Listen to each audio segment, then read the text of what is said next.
Bueno, bienvenidos a la segunda guía de termoavanzada.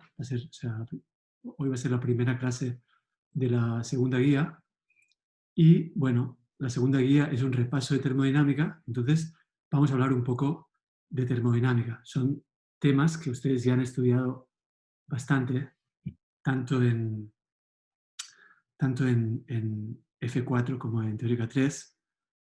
Así que me parece que no les hace falta mucho, pero en todo caso, seguro que va a venir bien mm, que capturemos las ideas más importantes para resolver los problemas de la guía.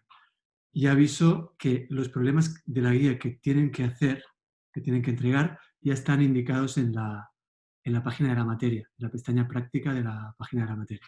Y la fecha límite es igual que la primera guía, el 6 de octubre.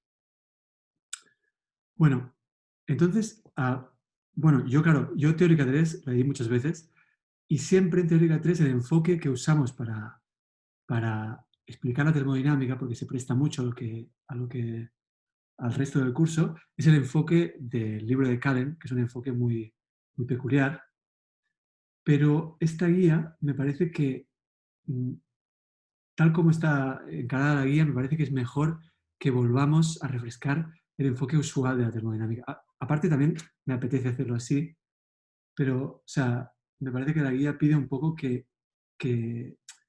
volvamos a la formulación usual de la termodinámica, es decir, basada en, a ver, un segundo,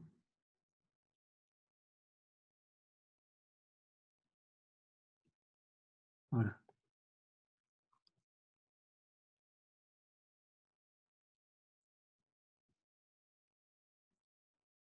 perdón,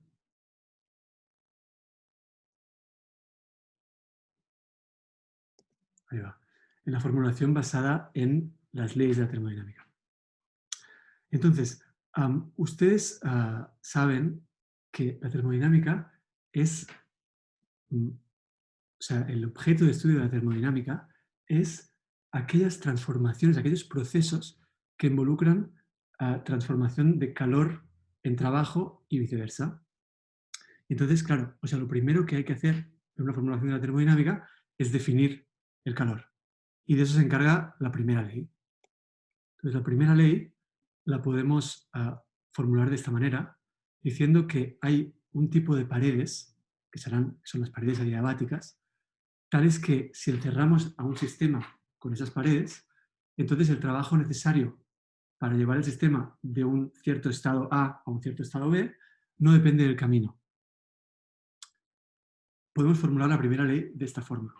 Y entonces, a ese trabajo, que es independiente del camino, o sea, definimos la energía interna de forma que ese trabajo es la diferencia de energía interna entre el estado inicial y el estado final.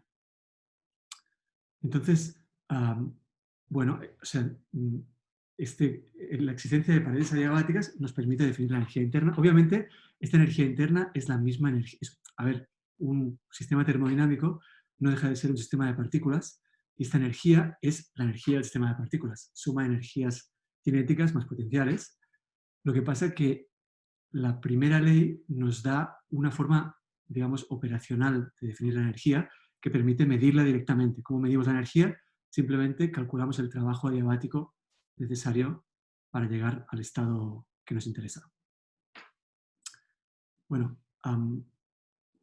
eso sería la definición de la energía. Entonces, para un proceso cualquiera, entre A y B, que no sea necesariamente adiabático, para un proceso cualquiera, el trabajo no necesariamente va a coincidir con el trabajo adiabático, por lo tanto, no necesariamente va a coincidir con la diferencia de energías entre los estados inicial y final, y a la diferencia entre ambas cosas es a lo que llamamos el calor. Eso sería la definición precisa de lo que es el calor. Y bueno, o sea, esta ecuación la podemos reescribir de esta forma, que es la forma como solemos escribir la primera ley. Acá estoy tomando la convención de que W y Q son trabajo y calor absorbidos por el sistema. Creo que Esteban, en el libro y en las clases, creo que suele usar la convención de que W es el trabajo entregado por el sistema. yo mismo, en esta misma clase, más adelante, voy a veces llamar W al trabajo entregado por el sistema. Pero bueno, lo voy a indicar cada vez. Espero que no haya confusión con eso. Si alguien duda de si estoy hablando de trabajo entregado por el sistema o absorbido por el sistema, que me avise.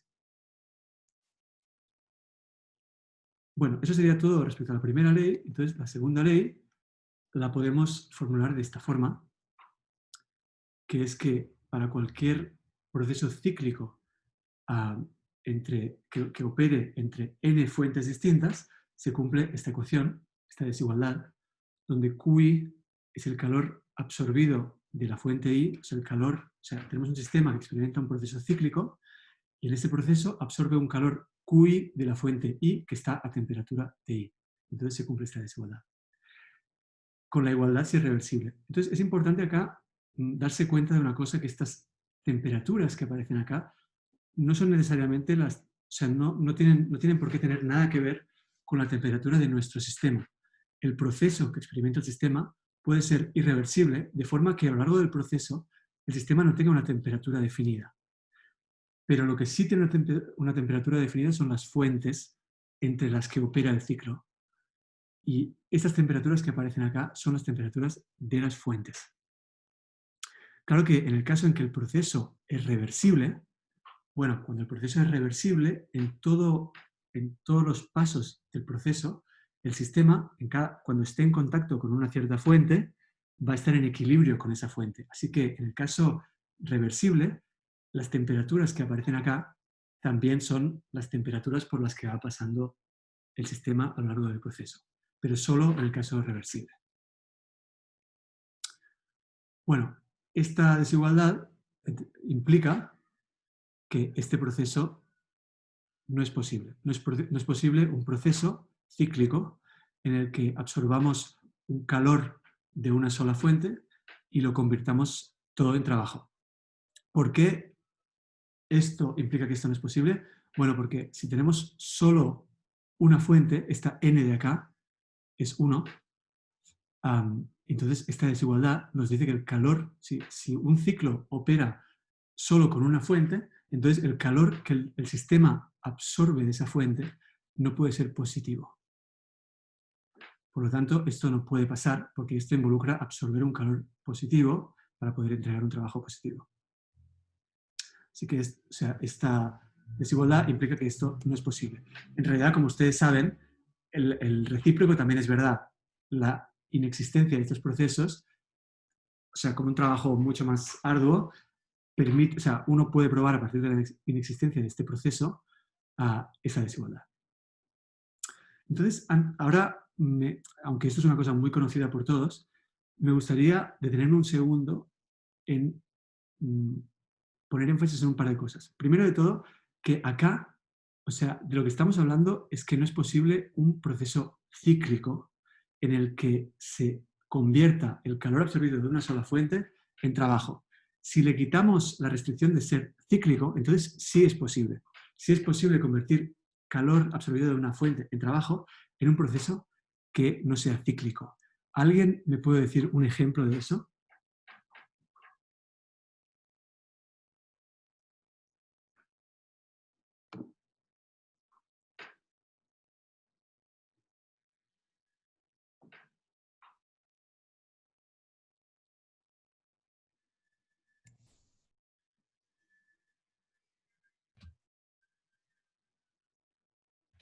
Una expansión isotérmica. Perfecto, muy bien, exactamente. O sea, una expansión isotérmica, o sea, si es un gas ideal, entonces es perfecto, porque si tenemos un gas, si se acuerdan, un gas ideal, la energía interna de un gas ideal solo depende de la temperatura. Entonces, si tenemos una expansión isotérmica de un gas ideal en contacto con nuestra fuente, en esta expansión, como la temperatura del gas se mantiene constante porque es isotérmica, su energía interna también se mantiene constante. Significa que todo el calor que el gas absorba de la fuente lo va a entregar en forma de trabajo porque es la única forma de que su energía no cambie. Así que en la expansión isoterma de un gas ideal tenemos un proceso no cíclico en el que se absorbe calor de una fuente y todo ese calor se convierte en trabajo. Si el gas no fuera ideal, entonces, bueno, ya no sería exactamente así porque entonces, la energía interna del gas cambiaría en el proceso y entonces no podríamos decir que todo el calor se convierte en trabajo.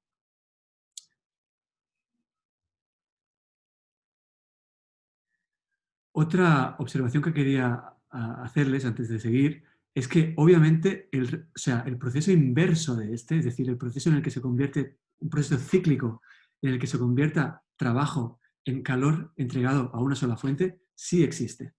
¿Alguien me sabe decir un ejemplo de eso?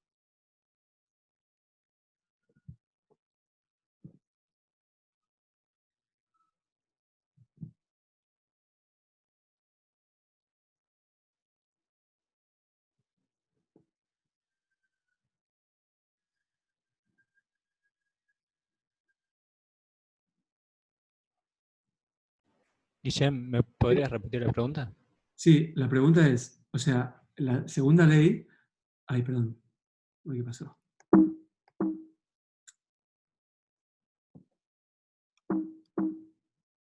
Ah. La segunda ley, a ver, no sé cómo volver atrás.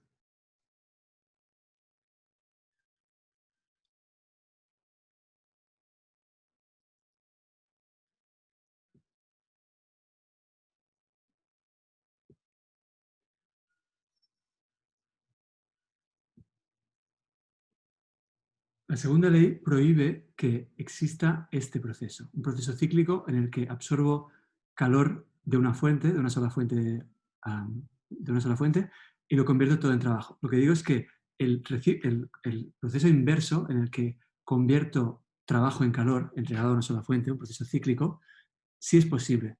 Y la pregunta que les hago es si me dan algún ejemplo de un proceso cíclico en el que se convierta calor en trabajo, entregado a una sola fuente. A ver. Ah, sí. Frotarse las manos. Claro. A ver. O sea, proceso cíclico, claro, perdón. Dije calor y trabajo, quería decir trabajo en calor. Facundo Pugliese dice frotarse las manos. Está bárbaro este ejemplo, está buenísimo. Es un proceso en el que volvemos o sea, las manos vuelven al estado original, hacemos un trabajo, porque hay una cosa mecánica, y todo ese trabajo se convierte en calor liberado a la atmósfera. Está perfecta la respuesta. Bueno, entonces, ok. Bueno, los libros de termodinámica, cuando mencionan la segunda ley, cuando enuncian la segunda ley, a veces hacen referencia a que históricamente hubo ejemplos de patentes de motores que cumplían perfectamente la conservación de la energía, pero violaban la segunda ley sin darse cuenta, sin que el inventor se diera cuenta. Y bueno, eran patentes de motores que nunca funcionarían. Esto me dio curiosidad, busqué, o sea, no sé qué pasa, que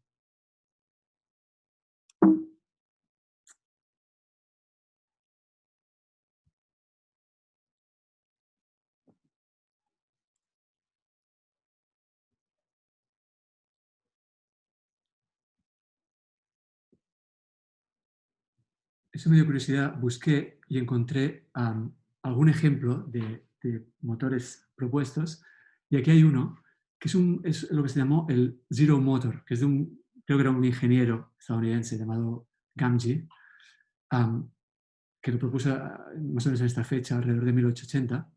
Y la idea del motor es un motor muy parecido a la máquina de vapor. O sea, la idea que tenía este señor fue, en lugar de usar agua, vapor de agua, que hay que calentarlo, digamos. La máquina de vapor, lo que hay que hacer primero es calentar el agua para que se convierta en vapor. Él dijo, bueno, pues para ahorrarnos esa fuente de energía que necesitamos para calentar el agua, usemos una sustancia que a temperatura ambiente ya sea gas. Entonces, él propuso usar amoníaco, que hierve a 30 y pico grados bajo cero. Y entonces la idea que él tenía era la siguiente.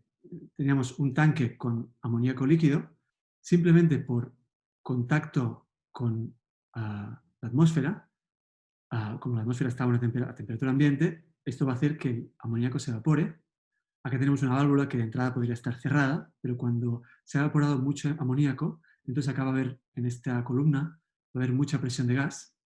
Entonces abrimos la válvula y esta presión de gas, acá tenemos un recipiente adiabático, esta presión del gas va a empujar este pistón. Y entonces la idea es que en esta expansión adiabática del gas, el gas se va a enfriar. Y si se expande lo suficiente, se va a enfriar lo suficiente para volverse a condensar. Y una vez se vuelve a condensar, va por este tubo y vuelve acá al reservorio que tenemos de amoníaco líquido. Bueno, esta era una propuesta de un motor que claramente viola la segunda ley, porque es un motor que en un proceso cíclico intercambia calor solo con una fuente, que sería la atmósfera. Yo, creo que este es un ejemplo en el que me gustaría que pensáramos un momento qué es lo que va a fallar en este motor. Me gustaría también preguntarles si a alguien se le ocurre qué es lo que falla de esta descripción que acabo de dar del funcionamiento de este motor.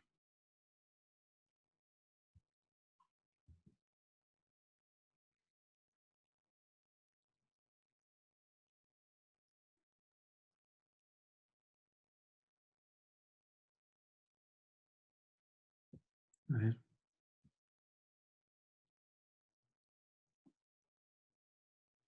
Aquí me dicen que me imagino que no llegaría a condensarse después de algunos ciclos.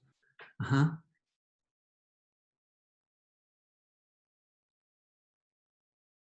Después de algunos ciclos, bueno,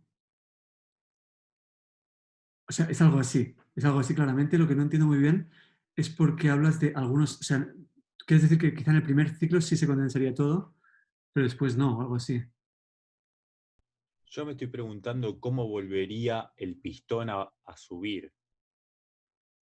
Bueno, eso no es un problema, porque una vez tú tienes el motor en funcionamiento, así es como también funcionan los motores normales, una vez tú tienes el motor en funcionamiento, la misma inercia de las vueltas que da la rueda, cuando el pistón está, o sea, cuando o sea, si la Bien, válvula se abre, claro, si la válvula se abre, la misma inercia de la rueda que está dando vueltas hace que el pistón suba. Claro que si tienes la válvula cerrada, bueno, entonces ahí podría ser, pero esto se arregla, digamos, o sea, los motores convencionales también hacen eso. El pistón vuelve a subir gracias a la misma inercia que lleva. está bien, genial. El amoníaco condensado, aquí una opción que me dicen es, el amoníaco condensado dentro del pistón no sería un problema para la expansión o compresión. Bueno, la idea es que el gas se expande, una vez se expande, se empieza a condensar y una vez se condensa, o sea, de alguna forma debería ir por este tubo y volver o sea, volver al tanque original, de forma que no quedaría amoníaco condensado en el recipiente diabático. Mateo dice, tiene que liberarle calor a una fuente fría para volver a condensar. Esa respuesta me gusta. Esa respuesta me gusta. O sea, ahora vamos a ver un poco por qué, pero es algo así. O sea, claramente está claro que si esto falla, o sea, la forma de resolver el problema tiene que involucrar meter otra fuente, porque esto falla porque viola la segunda ley, entonces se tiene que arreglar metiendo otra fuente. Pero bueno, Matías dice, eventualmente tendría que llegar a un equilibrio de volumen. No entiendo muy bien a qué te refieres, Matías. Quizá me puedes explicar un poco más.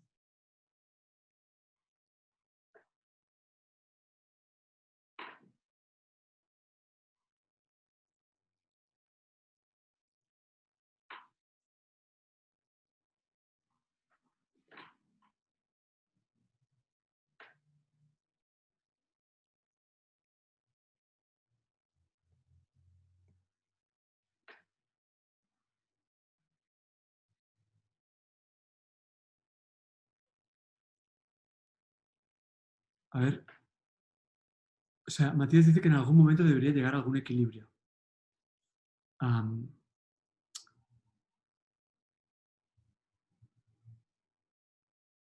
porque no puede cumplir un ciclo. Bueno, o sea, me parece que, claro, implícitamente estás usando, seguramente implícitamente estás pensando en la segunda ley, claro, está muy bien. Sí, efectivamente, eso es lo que va a ocurrir. O sea, esto no va a funcionar porque, o sea, digamos, el motor no, o sea, quizá va a empezar algún tipo de proceso, pero ese proceso se va a parar. Porque, digamos, esto sería como un motor, fíjense que, por ejemplo, el motor de gasolina o la máquina de vapor usan un combustible. Y el combustible lo usan precisamente para tener dos fuentes. Una fuente en un motor, una máquina de vapor o en un motor convencional, una fuente siempre es la atmósfera, que es la fuente fría, y la otra fuente es la fuente caliente, que se mantiene caliente gracias a quemar el combustible. Está claro que si no tuviéramos combustible, pues el auto se pararía, o el automotor o lo que sea se pararía. Así que la intuición es correcta, efectivamente esto se va a parar porque eso es una cosa que funciona sin ningún combustible, es una máquina de movimiento perpetuo, si se quiere, se va a parar. Pero yo tenía ganas de que viéramos explícitamente dónde, o sea, dónde falla, cuál es la, digamos, de todo lo que pensó Gamgee, cuál es la parte del proceso donde se equivocó. Y bueno, y más o menos, o sea, todo lo que han dicho ustedes, todo es verdad, básicamente. Bueno, pero lo que, a ver, no sé qué pasa que cuando estoy un rato sin mover el... Espera un segundo.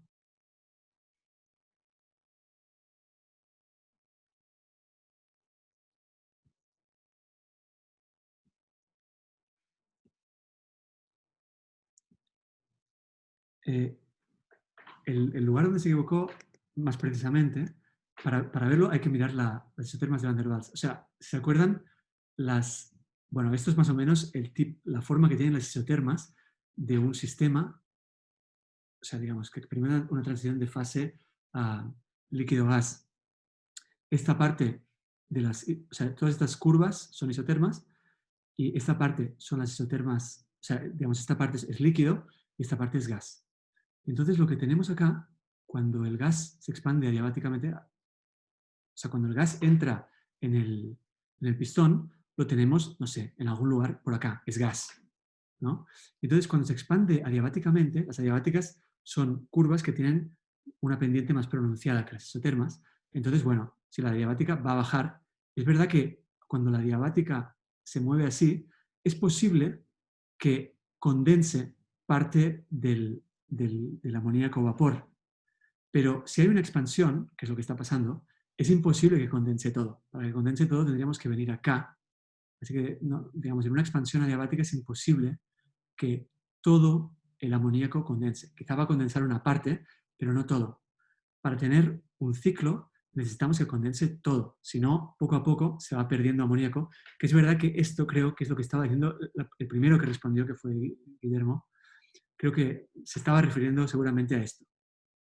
Que bueno, o sea, quizá en los primeros, quizá es posible que lo hagamos de tal forma que tengamos amoníaco por un rato, pero el amoníaco líquido tarde o temprano vamos a dejar de tener amoníaco líquido porque no condensa todo. Bueno, eso sería la explicación. Bueno, entonces, volviendo a la segunda ley, o sea, esto es digamos, esto es cuando tenemos un proceso cíclico que opera entre n fuentes. Podemos imaginar que el número de fuentes tiende a infinito y que las temperaturas de las fuentes son muy parecidas entre sí. O sea, la diferencia entre las temperaturas de una fuente y la siguiente es muy pequeña. Entonces podemos pensar esta suma como una integral, que es como la han visto escrita muchas veces. Entonces la segunda ley nos dice que esta integral a un proceso cíclico, esto está para indicar que es un proceso cíclico, no es positiva. Bueno, recuerden que la igualdad es para un proceso reversible. Entonces, para el caso reversible tenemos tenemos que la integral cerrada es cero. Esto significa que la integral a cualquier proceso no cíclico, pero reversible, un proceso reversible que vaya de un estado A a un estado B, necesariamente es independiente del camino. Porque, bueno, eso es lo que me está diciendo esta condición. digamos, si la circulación es 0, entonces lo que sería, bueno, esto, la integral de línea es independiente de la curva por la que voy del punto inicial al punto final. Y como esto es independiente del camino, entonces ahí lo puedo pensar como la diferencia de dos funciones de estado, igual que hacemos con el trabajo de una fuerza conservativa y la energía potencial. Así que, bueno, esta es la definición de la entropía. Y bueno, con esta definición de la entropía tenemos, a partir de esta propiedad, tenemos que, lo que todos sabemos, que es que en cualquier proceso, ya no necesariamente cíclico, sino un proceso cualquiera entre dos estados, el incremento de entropía es mayor o igual a esta integral. De forma que, en particular, si el proceso es adiabático, la entropía no disminuye. ¿Y esto cómo lo vemos? Bueno, acá tenemos el estado A y B y el proceso que me estoy imaginando es este que representé con la línea punteada. Y entonces yo digo, bueno, ahora me puedo inventar un proceso cíclico que sea este proceso que me interesa a mí y después lo cierro de forma reversible, yendo de acá hasta acá. Así que tengo un proceso cíclico donde vale esta desigualdad, pero como esta parte es reversible, esta integral de acá es SA menos SB, entonces yo tengo que esta integral más SA menos SB no es positivo, o lo que es lo mismo, esta ecuación de acá. Bueno, todo esto seguro que lo saben, pero bueno, me pareció que quizás estaba bueno refrescarlo.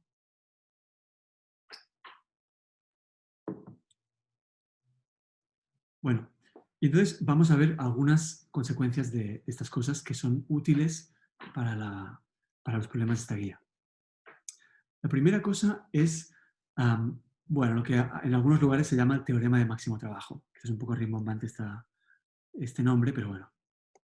Entonces, esto es lo siguiente, es la siguiente pregunta. Tenemos un sistema que va de un cierto estado A a un cierto estado B. Y estos estados, el estado inicial y el estado final, están fijos, son datos del problema. Están fijos. Y lo que hay libertad es el proceso por el que el sistema va del estado A al estado B. Y tenemos en nuestro sistema, en alguna puede hacer el proceso que quiera, pero lo único que tenemos disponible para que el sistema intercambie calor es un reservorio a una cierta temperatura, que también es un dato, la temperatura del reservorio. ¿De acuerdo? O sea, los datos son el estado inicial, el estado final y la temperatura del reservorio, que es el único cuerpo con el que el sistema puede intercambiar calor. Bueno, entonces la pregunta es, ¿cuál es el máximo trabajo que puede entregar el sistema? Bueno, para ver cuál es el máximo trabajo, aplicamos la segunda ley. Pero bueno, primero de todo, acá pasa esta cosa que les advertí antes, de que ahora acá llamo W al trabajo entregado por el sistema. Así que acá lo que sería la primera ley se escribe como delta U igual a Q menos W. Por eso escribí esta ecuación. O sea, porque me interesa el trabajo entregado. Y a esto es a lo que llamo W en esta ecuación. Bueno, el trabajo entregado es esto. Y ahora usamos la segunda ley que nos dice esto de acá. Es justo lo que vimos hace un momento. Es esta desigualdad de acá. El incremento de entropía en general es esto, pero si solo intercambio calor con un reservorio, esta integral se convierte simplemente en el calor absorbido del reservorio dividido la temperatura del reservorio. Así que el incremento de entropía por esa desigualdad es mayor o igual al calor absorbido del reservorio, o sea, el calor absorbido por el sistema dividido la temperatura del reservorio. Bueno, así que tenemos que este calor que aparece acá tiene una cota superior y por lo tanto el trabajo también tiene una cota superior, que es esta. Fíjense que acá todo esto está en términos de los datos del problema, porque nuestros datos eran la temperatura del reservorio y los estados inicial y final. Y lo que tenemos en este lado de la desigualdad solo involucra la temperatura del reservorio y los estados inicial y final. Así que bueno, o sea, esta es la respuesta a la pregunta. El máximo trabajo que puede entregar un sistema estando fijos los estados inicial y final y solo teniendo disponible para intercambiar calor un cierto reservorio es este de acá. A veces, o sea, puede ocurrir que el sistema en el que estamos interesados, al sistema le sea completamente imposible. A ver, ¿hay una pregunta? Facundo dice, pero no es isotérmico. No, no es necesariamente isotérmico, exactamente. Eso es más, el proceso en el que estamos pensando es más general que isotérmico. Por ejemplo, tenemos un sistema que va de un estado A a un estado B. Un proceso posible es un proceso en el que tenemos un montón de cosas que pasan adiabáticamente, sin que el sistema intercambie calor con nadie. Unas partes pueden ser reversibles, otras irreversibles. Pueden pasar un montón de cosas adiabáticamente y, y solo en una pequeña parte del proceso que el sistema intercambie calor con el reservorio. Entonces el proceso no será isotérmico porque en las partes adiabáticas puede cambiar la temperatura del sistema. O bueno, dicho de otra forma, el estado A y el estado B no tienen por qué tener la misma temperatura. Pueden ser estados cualesquiera.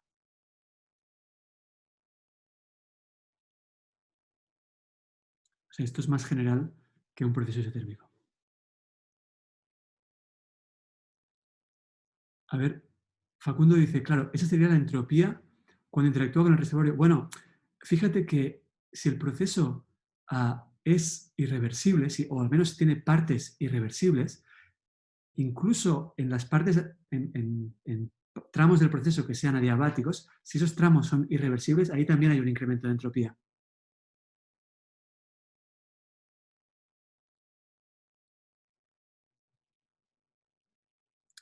Exactamente.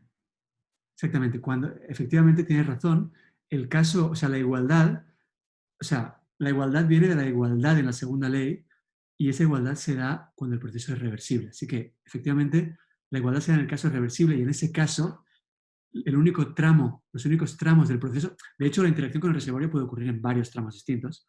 Los únicos tramos del proceso donde hay incremento de entropía en el caso reversible son los tramos donde hay interacción con el reservorio. Entonces Facundo dice, creo que no veo por qué puedes sacar la temperatura fuera de la integral. Bueno, bien, perfecto. Entonces volvamos a...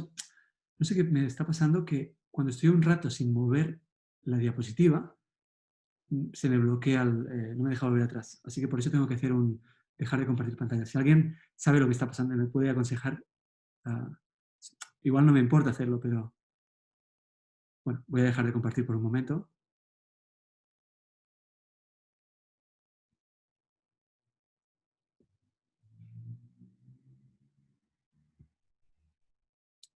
Entonces, Facundo me dice que, a ver, que no ve claro por qué puedo sacar la temperatura fuera de la integral.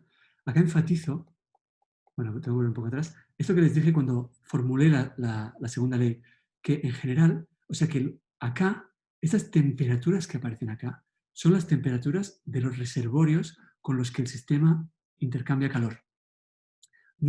Esta temperatura que aparece acá no es la temperatura del sistema. De hecho, como les decía, el proceso este en general puede ser irreversible y entonces puede ser que el sistema en ninguna parte del proceso, salvo el estado inicial y el estado final, puede ser que en ninguna parte del proceso tenga una temperatura definida. Lo que sí tiene siempre una temperatura definida son los reservorios. Y entonces, estas temperaturas que aparecen acá son las temperaturas de los reservorios. Entonces, cuando pasamos a esta forma de escribir la segunda ley, esta de acá o esta, lo que estamos imaginando es que tenemos infinitos reservorios, cada uno con una temperatura muy parecida a la del reservorio siguiente, y por eso convertimos esa suma en una integral. O digamos, infinitos reservorios con los cuales el sistema intercambia muy poquito calor con cada uno de ellos. Y de esta forma podemos convertir esa suma en una integral. Bueno, en este caso, en el caso del problema este que les estoy planteando, tenemos un solo reservorio. Entonces solo hay una temperatura que es siempre, o sea, digamos, esta cosa de acá es simplemente, en este caso, lo que acá está escrito como una integral es una suma, vuelve a tener la forma que teníamos acá, esta forma, con n igual a 1, porque solo tenemos un reservorio. La integral aplica cuando tenemos infinitos reservorios. No sé si eso responde a la pregunta que me hacía Facundo.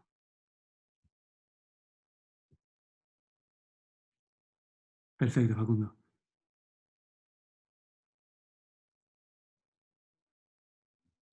Ah, claro, Facundo ya lo había. Ok, perfecto. O sea, creo que ha respondido la pregunta. Bien. Bueno, entonces,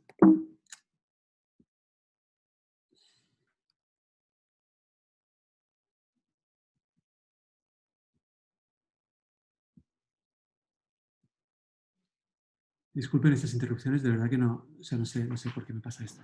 Pero bueno, entonces, volvamos a donde estábamos, que es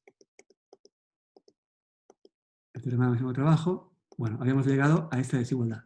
Esta desigualdad va a ser muy importante en la guía. La van a tener que aplicar varias veces y en algunos casos quizá van a tener que deducir desigualdades similares. Una cosa que les quería decir acá es que a veces podemos tener un sistema que es literalmente incapaz de entregar trabajo por sí solo. Por ejemplo, podríamos tener un gas contenido en un recipiente de paredes rígidas. Y ese gas nunca va a poder entregar trabajo, digamos, porque no, o sea, no hay forma de que pueda entregar trabajo al entorno. Pero entonces igualmente podemos extraer trabajo del sistema usando un sistema auxiliar que haga un proceso cíclico.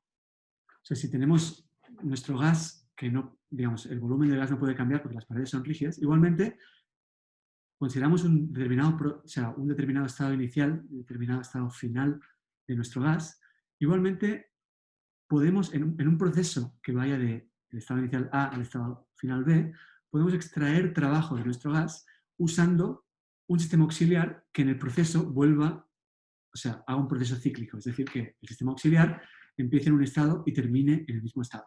Entonces, al final de ese proceso, tendremos justo lo que estábamos diciendo, un gas.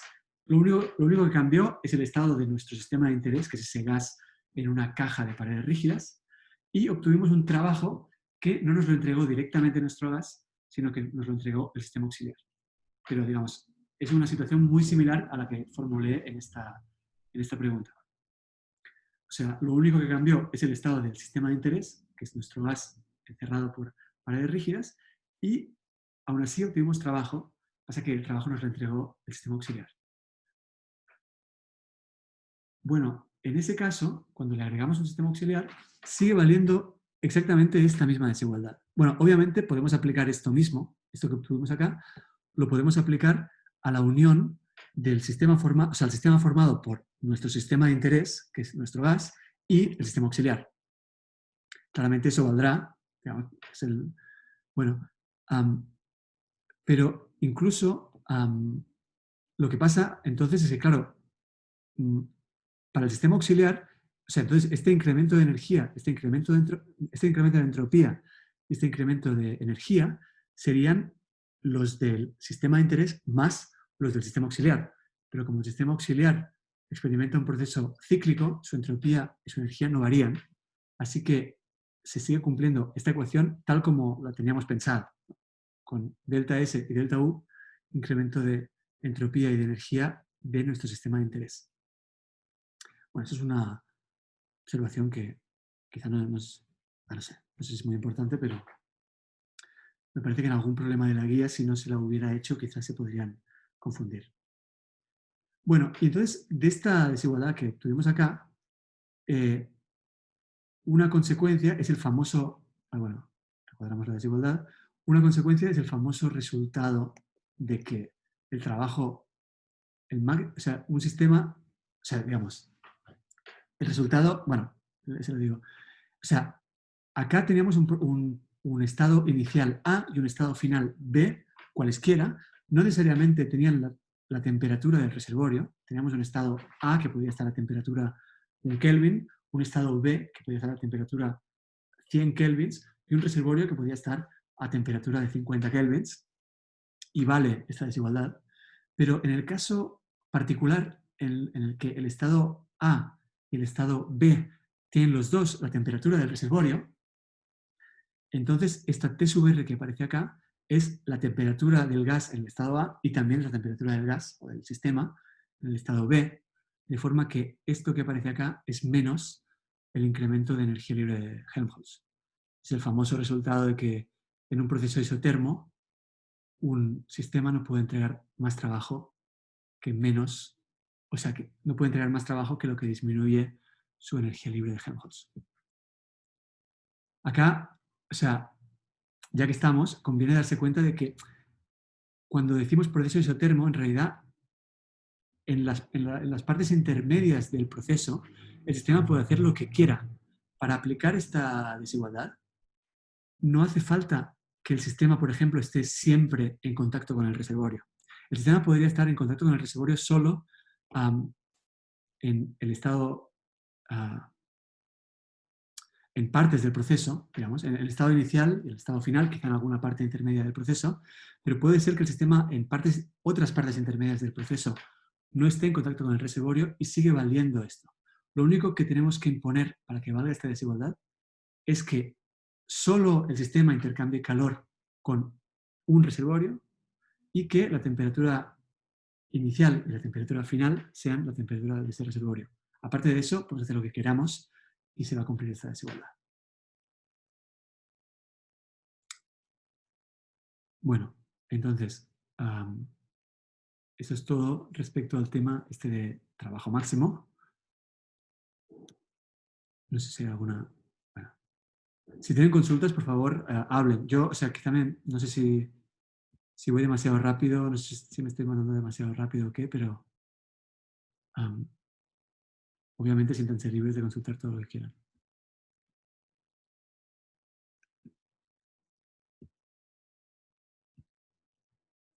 Perfecto.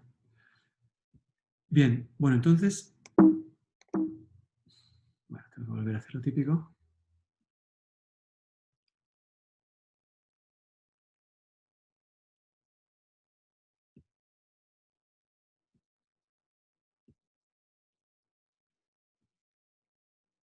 Entonces, vamos a otra cosa que es más conocida por todos, pero vamos a repasar rápidamente, que es la máxima eficiencia que puede tener un motor que opera entre dos fuentes, que es este típico proceso que vieron hasta la saciedad en F4. Pero como F4 seguramente para varios queda un poco lejos, vamos a refrescarlo un poco. Bueno, y para encontrar la máxima eficiencia que puede tener, o sea, tenemos un motor que absorbe un calor QC de la fuente caliente, por eso el subíndice C, y cede un calor QF a la fuente fría, por eso el subíndice F. De vuelta, acá acá QC es calor absorbido por el sistema de la fuente a temperatura TC, QF es calor cedido por el sistema a la fuente fría a temperatura TF. Y W es trabajo entregado por el sistema. O sea, digamos, la convención es la que indican las flechas. Bueno, entonces la eficiencia del motor, como todos sabemos, se define de esta forma. Es el trabajo entregado dividido por el calor absorbido de la fuente caliente. Entonces vamos a recordar cuál es la eficiencia máxima que puede tener este motor. Bueno, primero de todo, por conservación de la energía, el trabajo que sale por acá, digamos, o sea, todo el calor que viene por acá se reparte en trabajo por un lado y calor por otro. Así que este trabajo es el calor absorbido menos el calor cedido. Por otra parte, la segunda ley de la termodinámica, escrita en la forma suma de calores absorbidos dividido temperaturas menor o igual a cero, se escribe de esta forma, con un menos acá porque la convención que tomé es que QF es calor cedido por el sistema. Así que el calor absorbido por el sistema es menos QF. Por eso aparece un menos acá. Esta es la segunda ley. Lo que pasa es que en la segunda ley los calores que aparecen son calores absorbidos. Bueno, entonces esta desigualdad me dice esto. Si yo despejo menos QF de esta desigualdad, tengo esto de acá, lo reemplazo acá y tengo una desigualdad para el trabajo. Y ahora esto lo reemplazo acá y tengo una desigualdad para la eficiencia, que es, bueno, el teorema de Carnot, lo que todos conocemos, que la máxima eficiencia de un motor que opera entre dos fuentes es esta de acá. Bueno, hay una cosa que, es una tontería, pero en realidad es una tontería que voy a comentar, no me hagan mucho caso, pero digo, se suele decir que la eficiencia 1 no existe. En realidad sí existe, lo que pasa es que necesitamos que la fuente fría esté a 0 grados. Bueno, podríamos decir, no es posible llegar a 0 grados, pero bueno, podemos acercarnos mucho, y entonces podemos tener eficiencias muy cercanas a 1. Pero bueno, es una tontería. Bueno, esto es todo respecto al tema de la máxima eficiencia de un motor. Guillem, respecto a Sí. esto, disculpa, tengo una pregunta. Sí. En el caso límite en que uno tiene la temperatura fría tendiendo a 0, es medio raro, ¿no? Que la temperatura caliente no importe. O sea, es lo mismo tener algo, una fuente caliente a 1 grado Kelvin que tener una estrella, que me da lo mismo. Sí, sí, sí. O sea, es culpa de que aparezca un ratio y no una diferencia. Tienes razón, que puede ser raro. A ver si se me ocurre una explicación intuitiva de esto.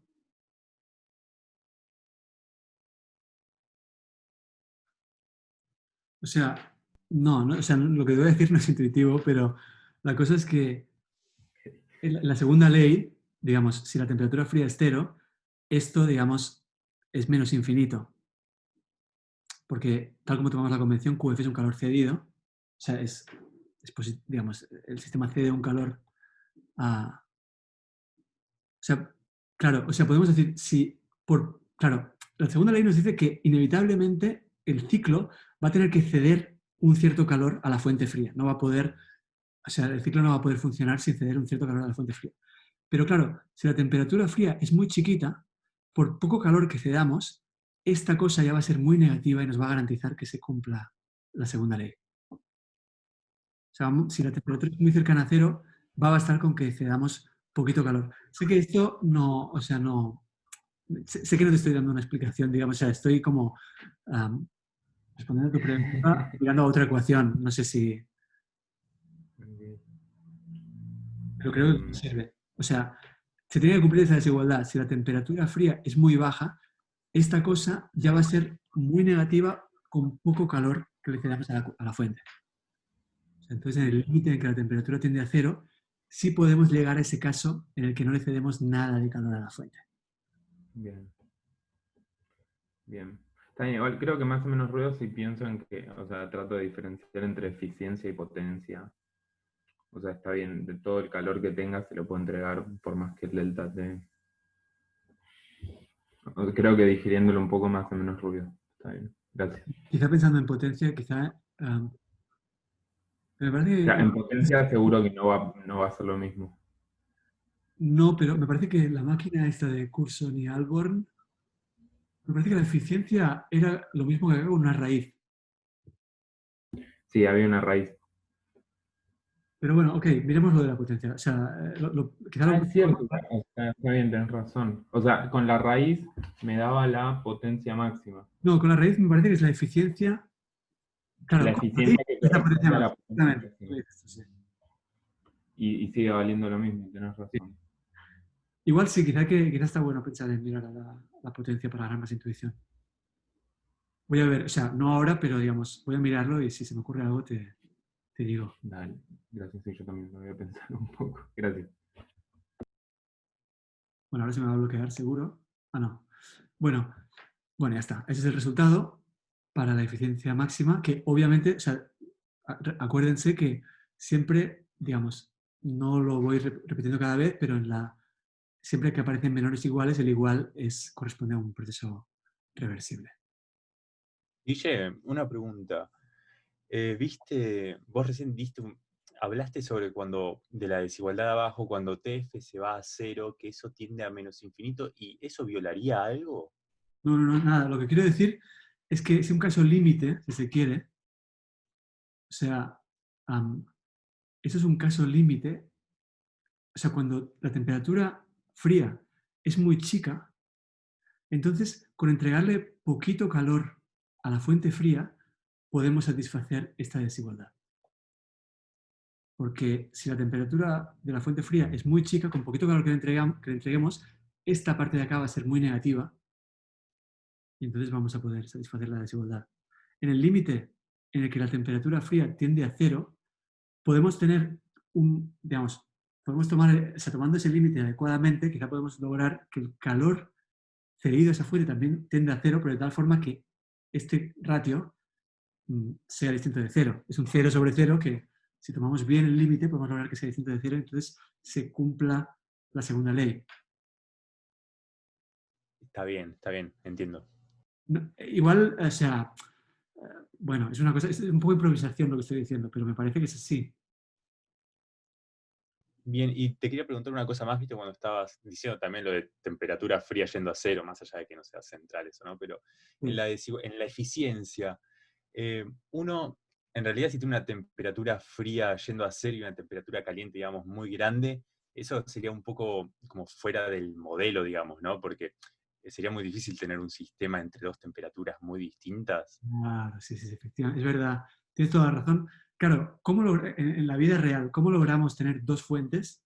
Bueno, pensemos en un momento en la máquina de vapor, aunque sea muy, muy digamos, outdated, pero ¿cómo logramos tener dos fuentes? La fuente fría es la atmósfera, la fuente caliente es, digamos, el fuego. Bueno, digamos, es básicamente el carbón en combustión. O sea, quemamos carbón y eso es la fuente caliente que hace que el agua de la máquina de vapor se evapore. Claro, o sea, si quisiéramos, tienes toda la razón, o sea, si quisiéramos tener una eficiencia 1, deberíamos tener que este ratio sea 0, y podríamos lograr mandando la temperatura fría a 0 o la temperatura caliente a infinito. Pero claro, esto sería, bueno, sería muy complicado de conseguir porque, claro, necesitaríamos un combustible que cuando lo quemáramos, o algo similar, digamos que necesitaríamos mantener una diferencia de temperaturas muy grande. Sí, una pared ideal, quizá. Sí, no sé. Sí. Igual, bueno, o sea, se pueden enfriar cosas a temperaturas. O sea, si uno se cuida de que los medios por los que se transporta el calor, convección, radiación, etcétera, no existan. O sea, si tenés algo flotando en el vacío y en una jaula de Faraday, lo tenés que poder mantener una temperatura bastante baja, que es lo que hacen en los labos de iones y eso. Uh-huh. De hecho, no sé si está Juli por ahí, pero él contaba una anécdota de un compañero que tenían un pedazo de cristal muy frío y como que intuitivamente uno pensaba que se iba a calentar, pero como no estaba en contacto con casi nada, la superficie que tenía de contacto era muy chica, entonces podían mantenerlo muy frío o sea, sin tanto esfuerzo en el laboratorio. Claro, pero ahí habría que ver si la temperatura caliente es, digamos, temperatura caliente, ¿no? Pienso. Sí, no, a lo que voy es que digo, se puede aislar una fuente fría de manera razonable en un laboratorio. Y también puedes tener, no sé, un plasma muy caliente. O sea, en la misma habitación puedes tener un plasma a decenas de miles de grados y un chip ultra frío, o sí, un gas de átomos ultra frío. Claro. Sí, ok. Bueno, veo que esto genera un cierto debate. Bueno, a ver si logro colectar algo de información que aporte algo más valioso que lo que puedo decir ahora a este debate. Bueno, entonces, si les parece, seguimos. Entonces ya estamos a punto de terminar. Vamos a hablar un poco del ciclo de Otto. El ciclo de Otto entra, o sea, vamos a hablar porque lo metimos en la guía, metimos un problema del ciclo de Otto que lo van a tener que hacer. Y bueno, lo metimos porque más adelante en la materia vamos a ver el ciclo de Otto cuántico. Y entonces, bueno, si más adelante vamos a hablar del ciclo de Otto cuántico, pues vale la pena que hayamos visto primero el ciclo de Otto de toda la vida. El ciclo de Otto es este de acá que les puse acá. O sea, es un ciclo que consta de 4 partes. Bueno, Esteban ya se lo contó. Las 4 partes son, primero, una compresión adiabática de un estado A a un estado B, después un calentamiento isocórico, que quiere decir a volumen constante, del estado B a un estado C, después expansión adiabática de ese estado C a un estado D, y por último, enfriamiento a volumen constante de ese estado D de vuelta al estado inicial A.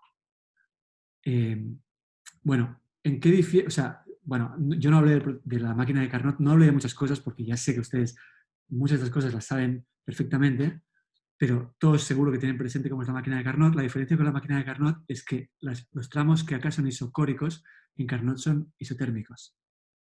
O sea, en Carnot también hay partes adiabáticas, lo que pasa es que no hay partes isocóricas. Lo que serían las partes isocóricas se reemplazan por partes isotérmicas.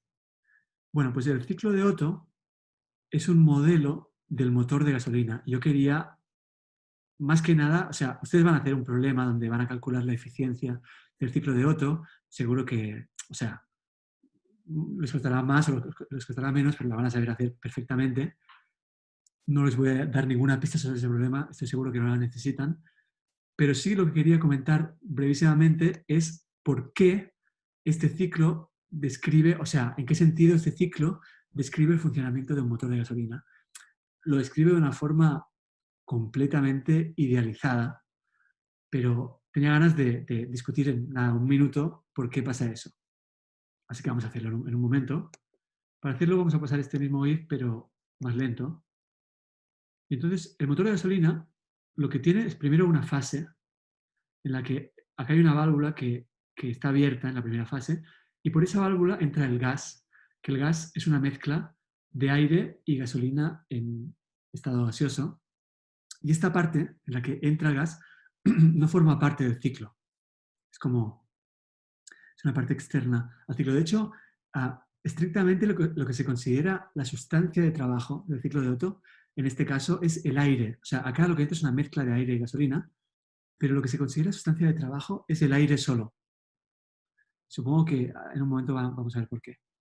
Bueno, entonces, esta parte no forma parte del ciclo, es la parte en la que el pistón se llena. Bueno, por cierto, bueno, alguien antes me preguntaba, cuando hablamos de ese móvil perpetuo que les mostré hace un rato, de esa especie de motor, el zero motor, el motor que funciona con amoníaco, alguien me decía, bueno, o sea, quizá lo que falla es el funcionamiento este de que el pistón no deje de subir y bajar. Bueno, acá ocurre lo que yo le respondí, que es que el pistón sube y baja por la misma inercia que lleva. Bueno, en todo caso, quizá esto lo discutimos un poquito al final de la descripción del ciclo de Otto. Podemos charlar un momentito. Pero bueno, entonces, la primera parte del proceso no forma parte del ciclo, que es esta parte en la que el cilindro se llena con esta válvula abierta. Una vez se ha llenado, la válvula se cierra y ahí empieza esta parte, la compresión adiabática. O sea, acá tenemos una compresión que se modela, seguro que no es exactamente adiabática, pero se modela como una compresión adiabática.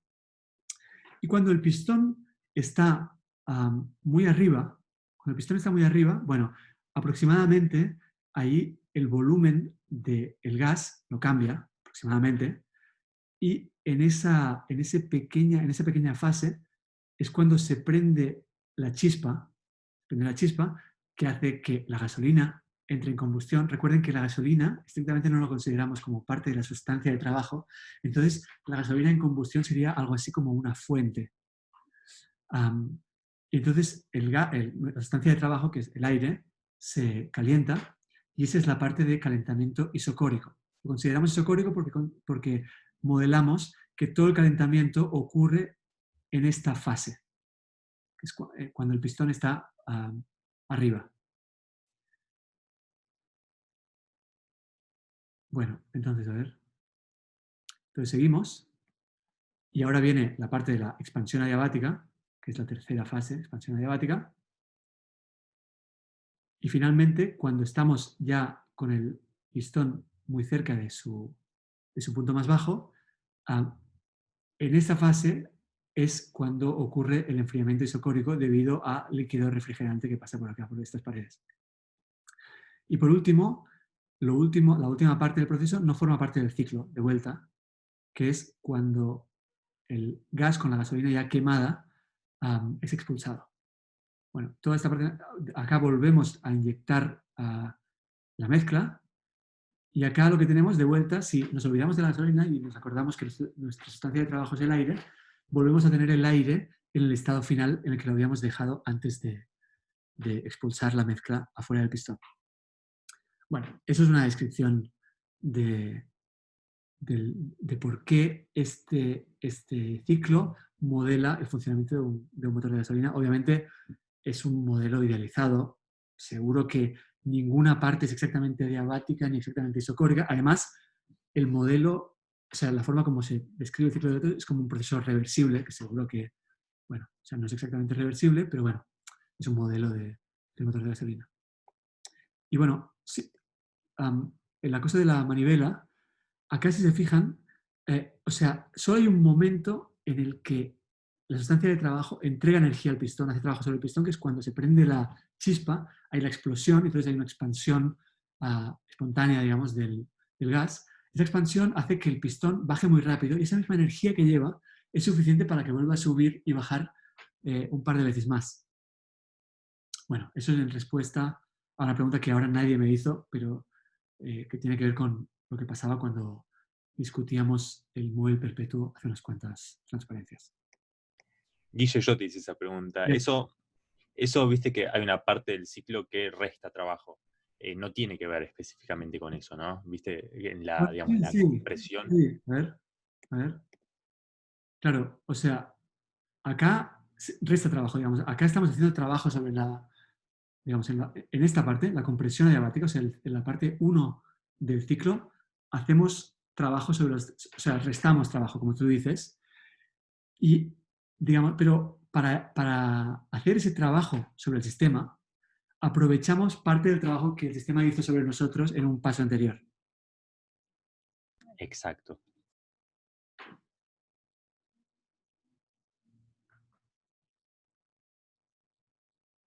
No sé si te quedaste pensando o lo das por bueno. No, bien. Sí, entiendo lo que. Sí, o sea, se expande el gas, entrega trabajo al pistón y una parte de ese trabajo entregado vuelve a ser devuelto al gas para comprimirlo.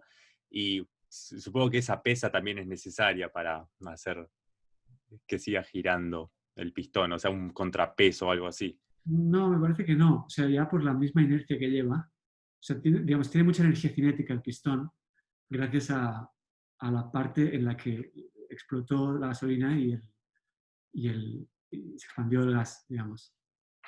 Esa energía Ok, cinética está bien. para lo demás. Ok, bien.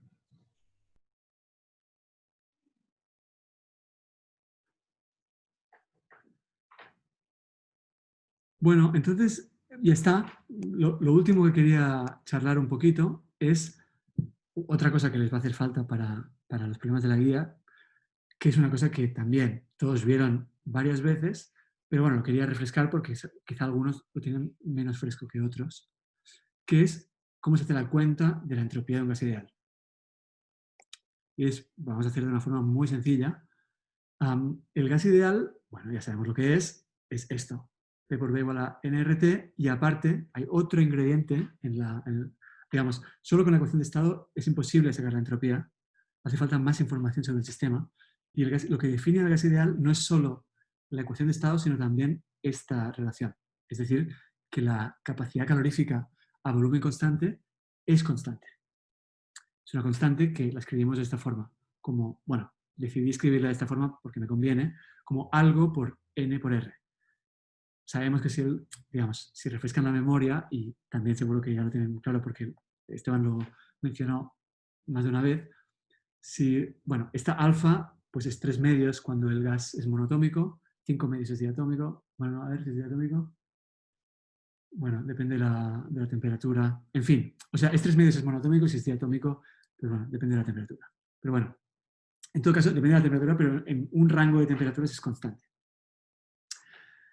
Bueno, entonces, esta es la característica definitoria de un gas ideal y lo que vamos a hacer es calcular a partir de esto la entropía como función de temperatura y volumen.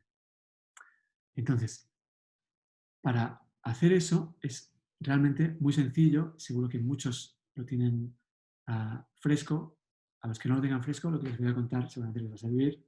Bueno, queremos saber la entropía como función de T y B. Entonces, bueno, ¿cómo lo hacemos? Bueno, con estos datos nos dicen cuáles son las derivadas de esta función, cuáles son las derivadas de la entropía respecto a la temperatura y la derivada de la entropía respecto al volumen. La derivada respecto a la temperatura es CB sobre T. Esto es la definición de CB. No estoy entrando, o sea, digamos, esta clase no es completamente autocontenida porque ustedes ya saben mucho de termodinámica. Estoy seguro que no hace falta que la clase sea completamente autocontenida. Pero esta es la definición del CB. O sea, el CB es el calor que hace falta, o sea, que debe absorber el sistema para aumentar en una unidad su temperatura, pero en un proceso reversible. En un proceso reversible, calor es T ds, si empezamos esta T multiplicando acá, tenemos que CB es T ds dividida de T a volumen constante, que es, digamos, la capacidad calorífica a volumen constante. Es decir, esta ecuación no es otra cosa que la definición de la capacidad calorífica a volumen constante. Y como tenemos el dato de cuál es esa capacidad calorífica, pues ya está. La ponemos acá y esto es una cosa inmediata de integrar. Tenemos una, bueno, o sea, esto simplemente integramos esto y es un logaritmo. Es un logaritmo más una constante, que claro, esa constante en este caso, como estamos derivando a volumen constante, esa constante en general va a ser una función del volumen. O sea, si se quiere, es una ecuación diferencial ordinaria donde simplemente nos acordamos que hay una variable ahí que la estamos manteniendo fija, pero que después la vamos a querer cambiar. Entonces, bueno, pues integramos esta ecuación diferencial ordinaria sin problemas, pero donde debería aparecer una constante, hay que acordarse que esa constante en realidad es una función de esa variable que estamos manteniendo fija. Bueno, y ahora solo falta determinar cuál es esta función del volumen, y para eso necesitamos información sobre cuál es la derivada de la entropía respecto a la otra variable, que es el volumen. Y para eso usamos una relación de Maxwell. Y, o sea, esta relación de Maxwell seguro que muchos no hace falta que se la recuerden, pero quizá otros sí. Entonces les voy a recordar un momento, a ver si hoy me funciona la tablet. Sí, creo que me funciona.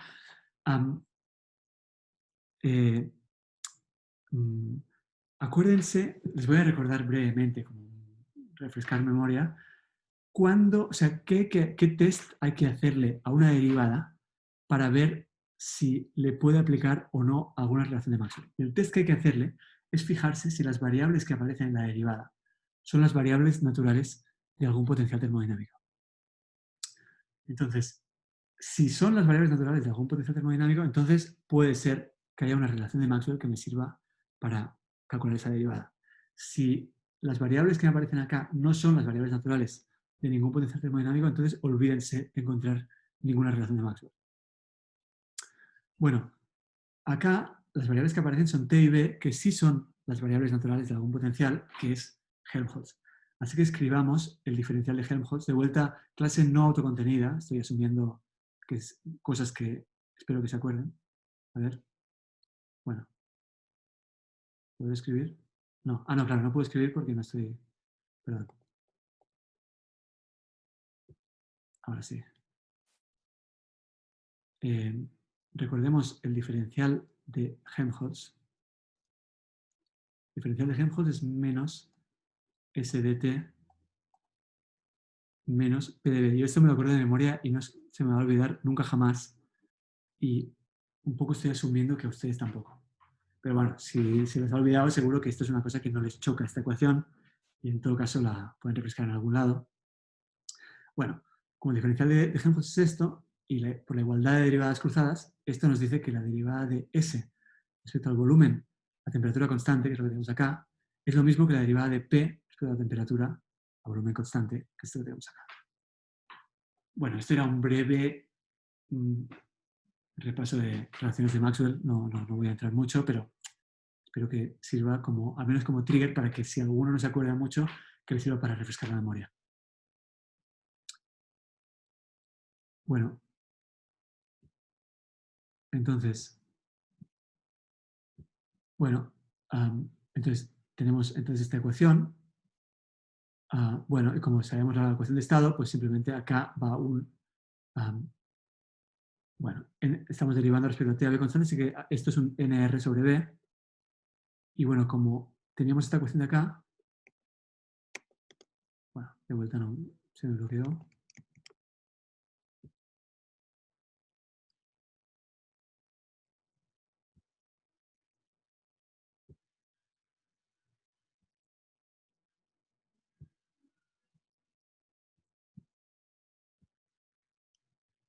Bueno, o sea, habíamos encontrado esto de acá, así que la derivada respecto al volumen, como esto no depende de volumen, es lo mismo que f'. O sea, esto de acá es f'. Y esto de acá, bueno, es nr sobre b, por la ecuación de estado de base ideal. Así que, bueno, f también se integra facilísimo. Es nr log b más una constante, que decidí escribirla como un phi dividiendo dentro del logaritmo. Y ya está. Bueno, enchufamos esto acá adentro y ya tenemos la entropía del gas ideal. A menos de una constante que nunca vamos a poder determinar.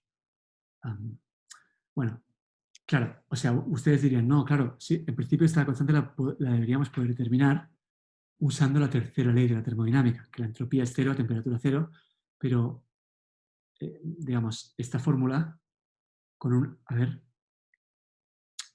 esta fórmula es imposible que dé entropía cero a temperatura cero, porque cuando la temperatura sea cero, tendremos un logaritmo de cero que da menos infinito. O sea, la ecuación de estado, o sea, digamos, el gas ideal es algo que no sobrevive a temperaturas, al menos en esta forma, no sobrevive a temperaturas muy bajas, como todos ustedes que cursaron TO3 saben, porque cuando uno se va a temperaturas muy bajas, empiezan a jugar un papel la estadística cuántica, entonces empieza a importar si tenemos bosones o fermiones, y la ecuación de estado cambia, la capacidad calorífica deja de ser constante, y entonces ya no deja de ser verdad esta ecuación.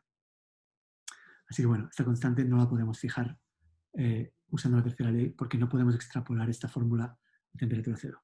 Y en todo caso, esta constante nos da igual porque nunca la vamos a tener que... No nos hace falta para nada ahora mismo. Así que no importa. Y nada, ya está. No tengo nada más que decir. No sé si hay consultas.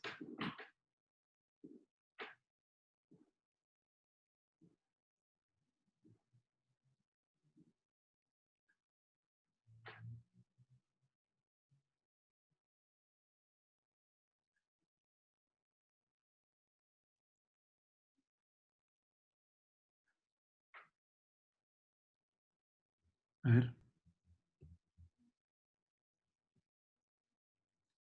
Bien. Bueno, parece que no hay consultas entonces. Entonces voy a parar la grabación. Me despido del video y en todo caso seguimos con quien quiera seguir charlando.